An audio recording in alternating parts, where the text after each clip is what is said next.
Time to change the front brakes. It is Saturday. It is what day it is. It is May 31st, I believe. Yeah, May 31st. And I'm getting ready to hit the road. Leaving out of Tallahassee tomorrow. I am doing my front brakes. So the first thing is you loosen up the reservoir cover.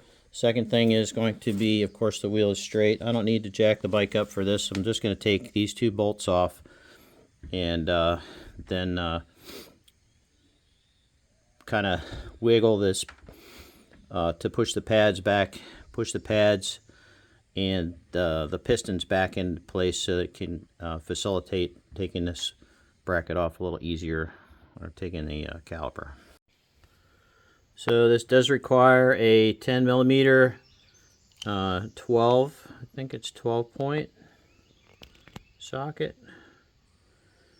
and that is for these two guys right here. And just take them off and the caliper is going to come right off.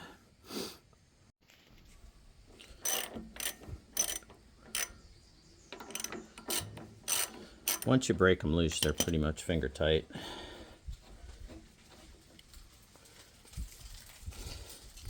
And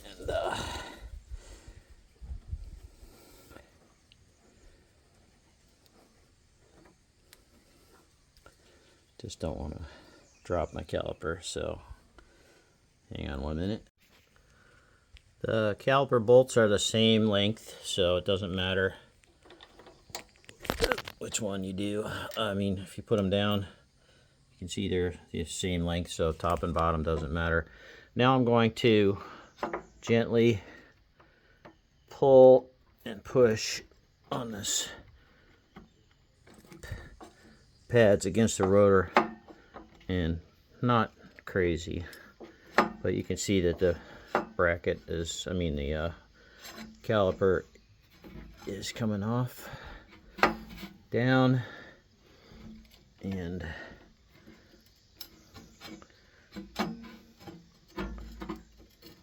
I could have done it faster with one hand, but there it is. There's the pads.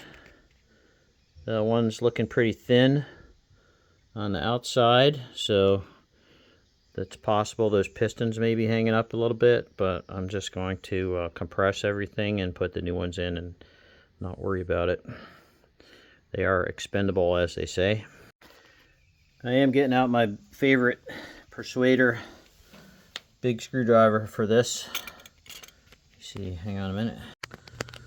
So because these are old pads, I'm just going to pry these apart and not worry about damaging the surfaces, because they're basically junk. They may end up being, wow, come on, focus.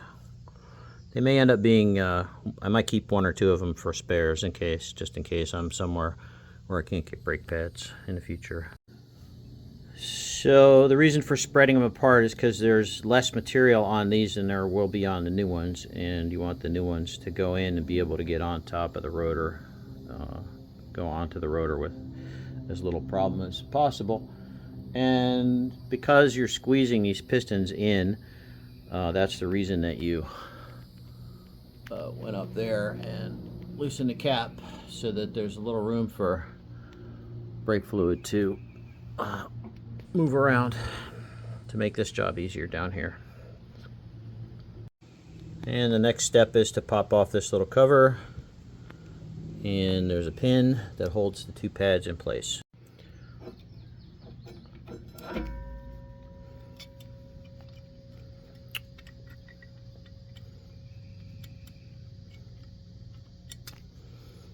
Cover off.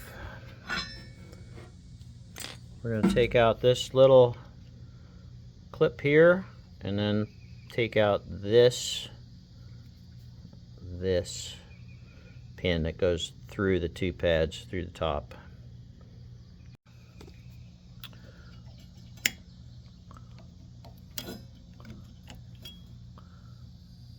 Pin retention clip off, and I think I need a 4 or 5 millimeter to take that pin out. Hold on. It's a 5 millimeter Allen. Sorry about the angle. 5 millimeter Allen. Got my dirty tool there, but take a pin out, and then the pads will come right out. If you buy Harley pads, I think they sometimes include a new pin. The pads that I bought are EBC double H centered with the NRS hook retention system. That is, I believe, this. Could be wrong about that, but anyway. The pin is out, and then the brakes pads are just going to basically pop out. Again, with one hand, not the easiest thing. One out, here's the other one. They're just kind of seated in there. I took the other one out with the screwdriver. This one's going to be a little more difficult because I only have one hand. There we go. So both the pads are out, and you can see that the pistons are compressed all the way in. So when I put these new pads in, it's going to be a piece of cake. So, unless you're a total idiot, it'll be impossible to put these pads in the wrong way. The sintered material goes inside to touch on the rotor, and then the pin goes through this. So it can only go in one way, so there's a left and a right. And they're just going to be popped in there. Hang on. You put the, well, I would call it the back, but it's the top part in first, and then on an angle, and then you push down, and this pad seats into place. Let's see if I can do this. Hang on a minute.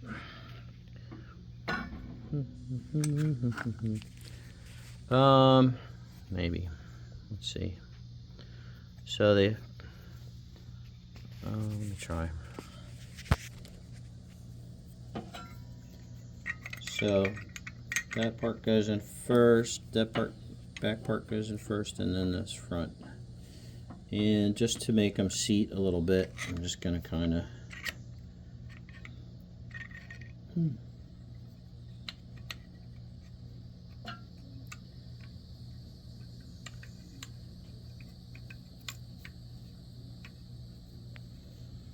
interesting.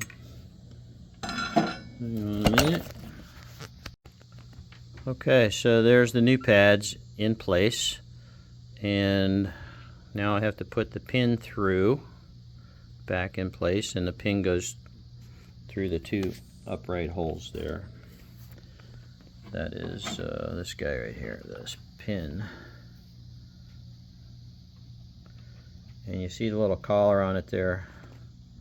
That's what the retaining clip goes through. So you just pop that in, tighten it up. You're going to tighten it up with the 5mm hex, and put the little cover on it, and we'll wiggle this thing back onto the rotor. Okay, pin in. You just put these two prongs in first, and then push down on the top there, and that clips into place. And then now you've got your opening for the rotor, and you want to just try to get it on the rotor.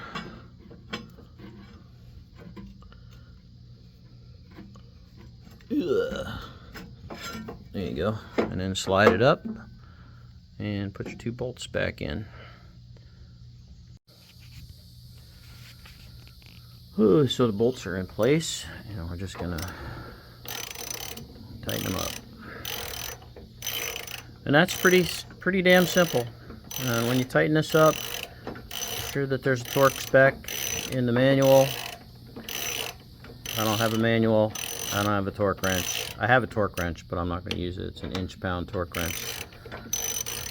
I'm just going to tighten these up until they're snug. I mean tight, and then a little tighter. The famous Ugga-Dugga method. But you want to be careful that you don't put it too tight, that you crack your fork, because that would really suck. Alright, I'm just going to give these a little bit more of a tighten, and then I'm go on to the other side and do the other side, and that's it. And then when you have them both installed, go up, tighten up your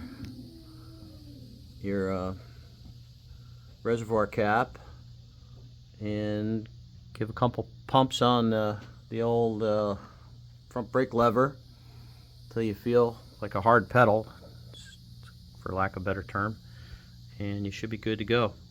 And then you have a break-in period on the pads, and just follow directions if you have directions. I think there's, yeah, pads need up to 250 miles, regular urban use when brakes are used frequently, not highway, to allow pads to mate with worn or new rotors. During this time, brake performance will be less effective, especially if rotors are scored or distorted. Ride motorcycles carefully in low traffic areas at lower speeds during bed-in period until 90% contact area achieved between pads and rotors. If you're replacing pads for another person, be sure to warn the rider of this potential hazard. So there you go. EBC brake pads put in. Pretty simple. I don't think that took me 15 minutes. Probably less.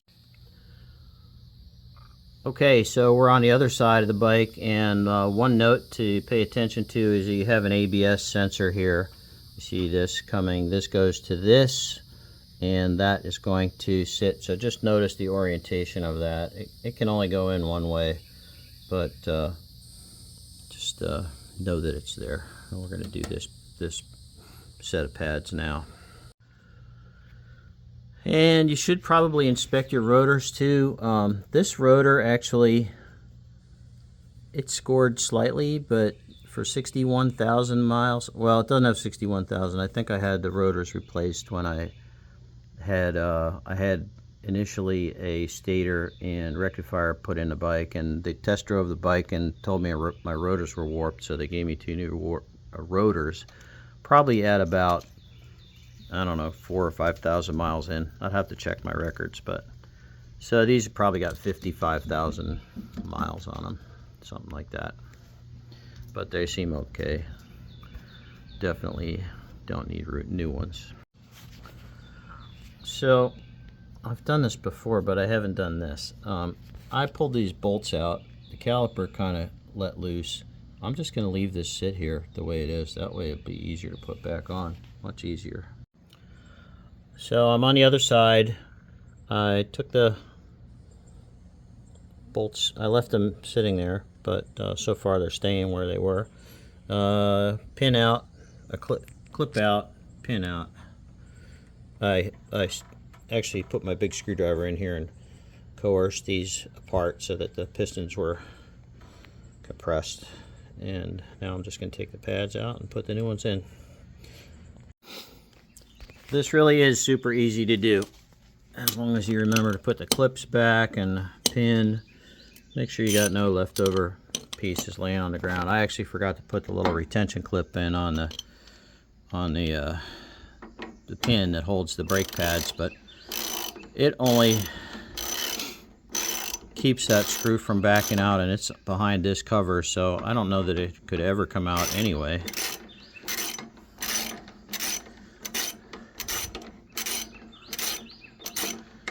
And we just put the bolts back in. Like I said, I had opened up the reservoir up there. Don't take the cover off, you just crack it open so that it's got some room to expand so the fluid can go up a little bit, and then cover your tank so you don't get brake fluid accidentally on your bike, on your tank. That would suck because brake fluid eats paint. And I'm going to do this with 2 hands, and that's it. Pump the brakes again. Put the cap down. Of course, you're going to tighten your cap before you pump your brakes so you don't get fluid on your bike. But that's it. I did 2 brake pads, less than a half an hour, maybe even less than 15 minutes. I don't know. I didn't really time it. And here's the pads I took off. They're not really too horrible. They probably got some decent miles on them left. I don't know that I'll ever be in a situation where I'll need emergency brake pads. I probably could have gone 5,000 more miles, maybe more, I don't know. But anyway, new pads makes me feel better. See you out on the road. So I actually did have some brake fluid come out, if you can see it there, right there, when I was squeezing, but I had my tank covered up, and it doesn't look like, oh, it might have gone into the lever there. I don't know. I'll wipe that off, but I'm gonna close this cap up, tighten this up, and then squeeze the brakes and pump them up. But yeah, there's a reason why you put a covering over your tank, because brake fluid can leak out.